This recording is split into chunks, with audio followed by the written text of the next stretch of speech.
So I'm going to show you an interesting situation that resulted in what I interpreted initially to be a sort of bug. So I'm just going to scale this cube down, and we'll just perform a couple of extrusions. We'll extrude this face, scale it down.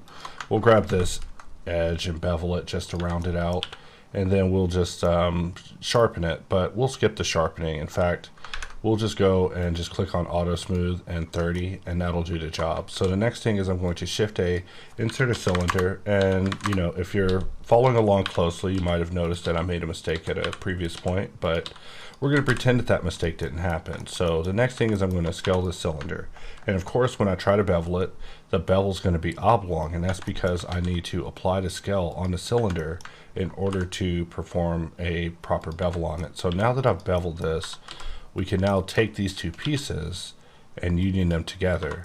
So now everything's unioned together.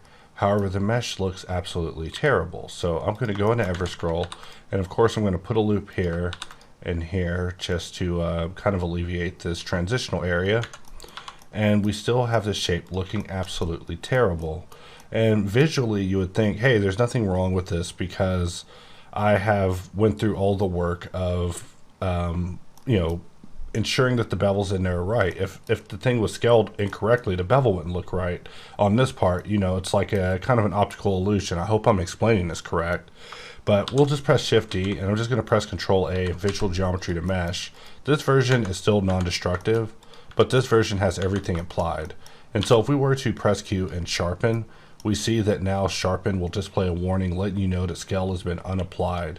And it will show this for everything. So if I were to C-sharpen this, it will also let me know that scale has been unapplied, which lets me know that this mesh is going to give me inaccurate results. Sometimes I'll be working with a cylinder and I'll get this weird seam down the middle.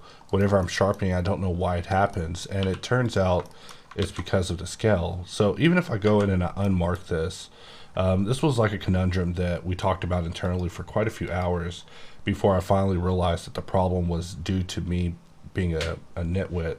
So we'll change this, and we'll even raise the auto smooth angle to something like 117.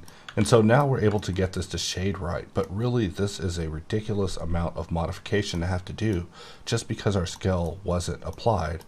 And so it's important that Sharpen notifies you that scale is just unapplied. It's a heavy-handed procedure for us to apply your scale for you. We've done in the past with things like bevel, but really we shouldn't be doing that all around for all our tools because it's just not right. It'll cause issues with instances and all sorts of interesting little tidbits. So let's take this and Control A, apply to scale, and instead of sharpening it, let's press Q and Control Shift click this, which will use something called resharp. And we see that now it's sharpened properly and there's no hideous seam happening down the middle. So just letting you know that this was something that you may run into every now and then whenever you're modeling and sharpening with unapplied scale, and that special care has been taken to let Sharpen at least be a notifier of your scale being unapplied versus it'll just show as normal whenever there's not an issue with your scale that may affect the ability for Sharpen to do its job.